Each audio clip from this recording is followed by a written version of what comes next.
Bismillahirrahmanirrahim. Assalamualaikum warahmatullahi wabarakatuh. Senantiasa kita bersyukur kepada Allah Subhanahu wa Ta'ala. Betapa dalam Al-Quran Allah seperti menyadarkan kita, wa qalilum min ibadiyas syakur. Sedikit sekali di antara hamba-hamba Allah ini yang bersyukur. Syukrun ni'mah tamamul khidmah. Orang yang bersyukur terhadap suatu nikmat Allah itu, sejatinya dia harus memaksimalkan pengabdiannya kepada Allah Subhanahu wa Ta'ala. Bersyukurnya orang kaya itu adalah ketika dia sedang dititipkan Allah kekayaan. Dia tidak saja menjadi orang ghani, tapi dia juga adalah al-mughni. Dia orang kaya dan memberikan kekayaan itu kepada orang lain dalam berbuat kebaikan. Bersyukurnya orang sehat adalah ketika dia dalam kesehatan, dia maksimalkan untuk berbuat kebaikan. Karena nanti suatu saat ketika dia sudah sakit dan tubuhnya tidak berdaya, tak banyak lagi kebaikan yang bisa dia lakukan. Kehidupan yang kita jalani ini pada suatu saat tentu akan berakhir. Dan pasti akan ada pertanggungjawaban kehidupan ini di hadapan Allah Subhanahu wa Ta'ala. Allah akan meminta pertanggungjawaban itu kepada kita. Dalam sebuah hadis yang bersanadkan daripada Mu'az bin Jabal, Nabi SAW pernah bersabda, La tazulu qadama abdin yaumal qiyamah hatta yus'ala an arba'in. Nanti pada suatu hari ketika manusia itu di akhirat, mereka berada di pengadilan akhirat, mahkamah akhirat. Di sana tidak ada lagi hakim, tidak ada lagi jaksa, tidak ada lagi pembela, dan Allah tidak perlukan saksi di dunia ini. Alaihissallahu biahkamil hakimin. Tetapi Allah Subhanahu wa Ta'ala yang akan menjadi hakim yang seadil-adilnya. Karena tidak jarang di dunia ini kita sulit sekali menemukan keadilan, bahkan tidak sedikit hukum tanpa keadilan. Oleh karena itu dalam hadis ini semoga menjadi sebuah cerminan dan renungan bagi kita semuanya, bahwa nanti Allah akan memberikan kepada kita pertanggungjawaban. Allah meminta pertanggungjawaban itu dalam kehidupan kita selama di dunia ini. La tazulu qadama abdin yaumal qiyamah hatta yus'ala an arba'in. Nanti di hari akhirat manusia itu tidak bisa melangkahkan satu langkah pun kakinya sebelum dia mempertanggungjawabkan 4 hal dalam kehidupan yang telah dia jalani. Sementara satu hari kehidupan manusia di akhirat itu sama dengan 1000 tahun di dunia ini.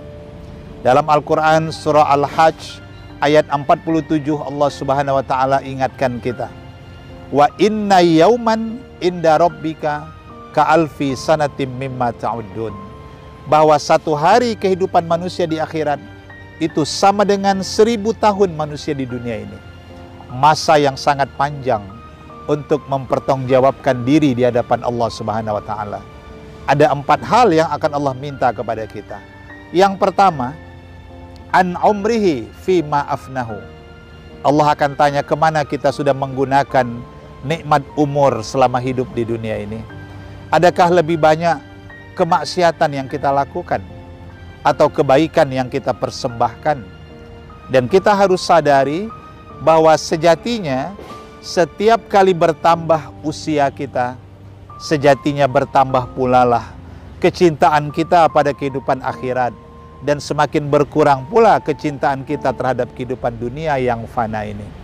Bahkan dalam surah Yasin ayat 68 Allah menyadarkan kita, wa man nu'ammirhu nunakissu fil khalqi afala ya'qilun. Dan siapa saja manusia yang kami panjangkan umurnya, semakin bertambah usianya, zahirnya akan semakin lemahlah fisiknya.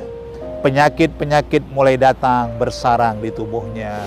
Matanya sudah kurang penglihatan, pendengarannya sudah mulai berkurang, selera makannya sudah berkurang, bahkan kakinya juga sudah semakin berat untuk berjalan lebih jauh lagi.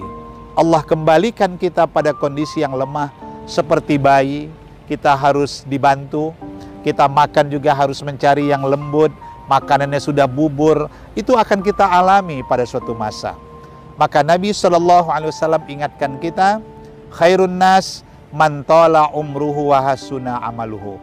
Manusia yang paling baik itu adalah mereka yang diberi Allah kesempatan panjang umurnya, tetapi semakin bertambah umurnya, bertambah pula kebaikannya dan ketaatannya kepada Allah Subhanahu wa taala.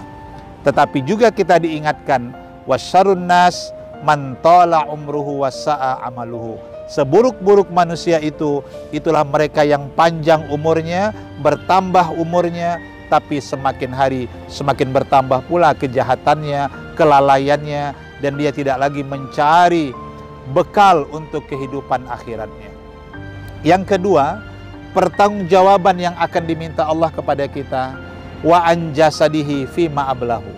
Allah akan tanya, kemana kita gunakan nikmat panca indera tubuh kita.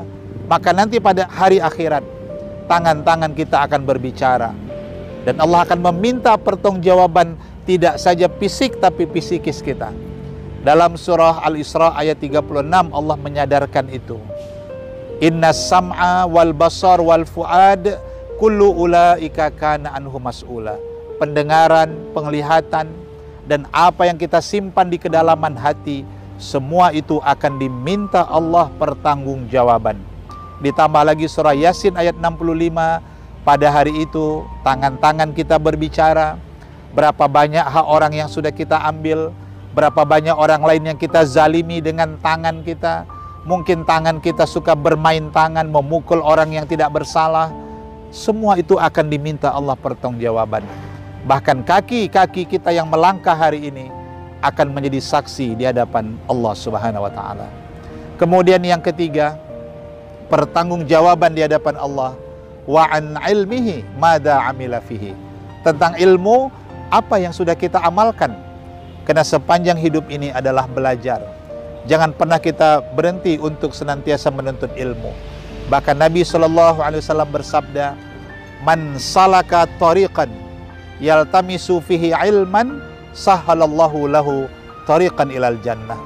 Siapa yang menempuh suatu jalan dan dia pergi menuntut ilmu, maka dengan sebab itu Allah mudahkan baginya jalan menuju ke sorga. Maka orang-orang yang berilmu, apalagi mereka orang yang beriman, mereka yang mengamalkan ilmunya, mereka yang berakhlak mulia, Allah akan berikan kepada mereka derajat kemuliaan di dunia ini, bahkan sampai nanti pada kehidupan di akhirat. Karena ilmu adalah cahaya. Maka kita hari ini yang Allah berikan ilmu, jadikanlah ilmu itu mendekatkan diri kita kepada Allah, menambah kerendahan hati kita, membangun sifat kasih sayang kita. Ilmu bukan untuk membodoh-bodohi orang lain, apalagi menzalimi orang yang tidak tahu, orang yang awam. Ilmu juga akan diminta Allah pertanggungjawabannya. Dan terakhir yang keempat, wa ammalihi min aina iktasabahu wa fima anfaqahu. Yang keempat ini memang lebih berat lagi. Allah akan tanya tentang harta benda. Dari mana sumber harta itu dan kemana harta itu kita belanjakan.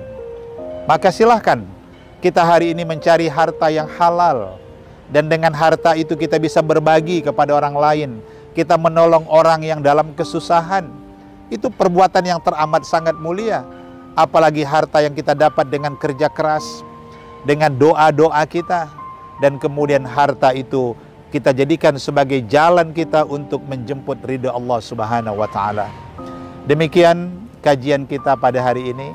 Semoga kita mampu mempertanggungjawabkan apa yang kita lakukan selama hidup di bumi yang fana ini. Wassalamualaikum warahmatullahi wabarakatuh.